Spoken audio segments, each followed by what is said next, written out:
ذرا سوچو بچوں، اگر تمہیں ایک جادوئی بیج ملے اور تم اسے زمین میں لگا دو، اور جب اگلی صبح تم آنکھیں کھولو تو وہاں ایک محل آگا ہوا ہو، ایسا محل جس کی دیواریں چمکتی ہوں، جس کے در و دیوار خوشبوئیں بکھیرتے ہوں، اور جہاں خوشی، سچائی اور نیکی کی روشنی جگمگاتی ہو، لیکن یہ محل ہمیشہ قائم نہیں رہتا۔ اگر تم سچ سے ہٹو، کسی کی مدد نہ کرو، دل میں لالچ آ جائے، تو یہ محل آہستہ آہستہ غائب ہو جاتا ہے۔ کیا تم یہ محل بچا سکتے ہو؟ کیا تم سچائی کا امتحان پاس کر سکتے ہو؟ السلام علیکم پیارے بچوں، آج ہم آپ کو ایک ایسی کہانی سنانے جا رہے ہیں جو نہ صرف مزیدار ہے بلکہ آپ کو بہت کچھ سکھائے گی بھی۔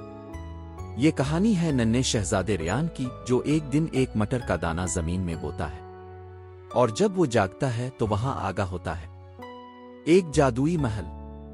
لیکن یہ محل کتنا خاص ہے اور یہ کب تک قائم رہتا ہے، یہ سب جاننے کے لیے آپ کو کہانی پوری سننی ہوگی۔ اگر آپ کو ایسی جادو بھری مزیدار کہانیاں پسند آتی ہیں تو ابھی چینل کو لائک کریں، سبسکرائب کریں اور اپنے پیارے دوستوں کے ساتھ شیئر بھی کریں، تاکہ ہم آپ کے لیے ایسی ہی اور کہانیاں لاتے رہیں۔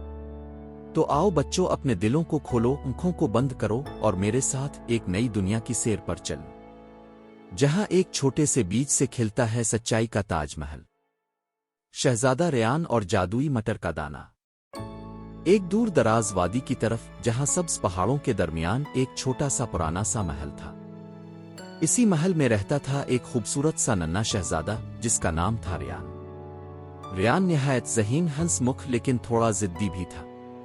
وہ ہر چیز فوراً حاصل کرنا چاہتا تھا، چاہے وہ کوئی کھلونا ہو، کتاب ہو یا تخت سلطنت۔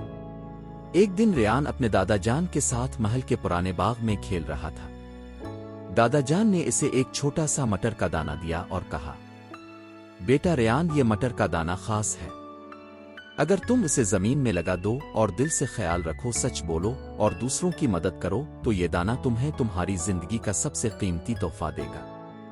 ریان نے حیرت سے دانہ دیکھا اور زور سے ہنسا، دادا جان، یہ تو ایک عام سا مٹر کا دانہ ہے۔ مگر دادا جان نے مسکرا کر کہا، جادو ہمیشہ ان لوگوں کے لیے ظاہر ہوتا ہے جو دل سے یقین رکھتے ہیں۔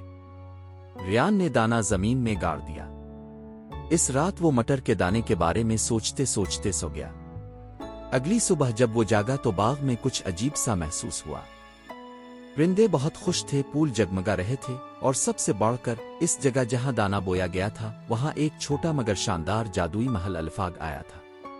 محل دودھیا روشنی میں چمک رہا تھا، اس کے دروازے پر قیمتی موتی اور جواہرات لگے تھے۔ ریان خوشی سے جھوم اٹھا، یہ سب میرا ہے۔ مگر جیسے ہی اس نے محل میں قدم رکھا، ایک نرم سی آواز گونجی، یہ محل تمہارا ہے، لیکن صرف تب تک قائم رہے گا جب تک تم سچ بولتے ہو اور دوسروں کی مدد کرتے ہو۔ ریان نے چونک کر آدیر الفادیر دیکھا، مگر کوئی نظر نہ آیا۔ اسی دن محل کے باہر ایک بوڑھی عورت آئی جس نے پانی مانگا۔ ریان نے پہلے تو منہ بنایا، پھر یاد آیا کہ اسے دوسروں کی مدد کرنی ہے۔ اس نے فوراً دوڑ کر پانی دیا۔ بوڑھی عورت نے دعائیں دیں اور چلی گئی۔ جیسے ہی وہ گئی، محل کی دیواروں پر ایک نئی سنہری روشنی چھا گئی۔ ہر دن محل مزید بڑا اور خوبصورت ہوتا گیا، جب جب ریان سچ بولتا اور کسی کی مدد کرتا۔ کبھی وہ کسی چھوٹے بچے کو گرا ہوا کھلونا اٹھا کر دیتا، کبھی کسی مسافر کو راستہ دکھاتا۔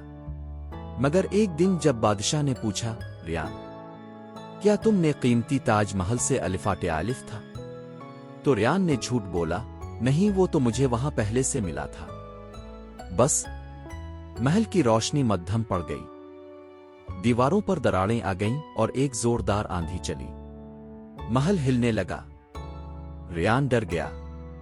وہ دوڑ کر محل کے درخت کے نیچے بیٹھ گیا اور رونے لگا، مجھے معاف کر دو، میں دوبارہ جھوٹ نہیں بولوں گا۔ تبھی وہی نرم سی آواز آئی، سچ کا راستہ مشکل ضرور ہوتا ہے، لیکن آخرکار تمہیں منزل تک پہنچاتا ہے۔ تم نے سچ کا انتخاب کر کے محل کو بچا لیا ہے۔ اچانک درخت سے نیچے ایک سبز روشنی پھوٹی اور محل دوبارہ جگمگا اٹھا اور پہلے سے بھی زیادہ خوبصورت ہو گیا۔ ریان نے دل سے وعدہ کیا کہ وہ ہمیشہ سچ بولے گا، دوسروں کی مدد کرے گا اور اپنا جادوئی محل اپنے دل کی سچائی سے زندہ رکھے گا۔ سبق: سچائی اور نیکی نہ صرف دل کو روشن کرتی ہیں بلکہ وہ دنیا کو بھی جادوئی جگہ بنا سکتی ہے۔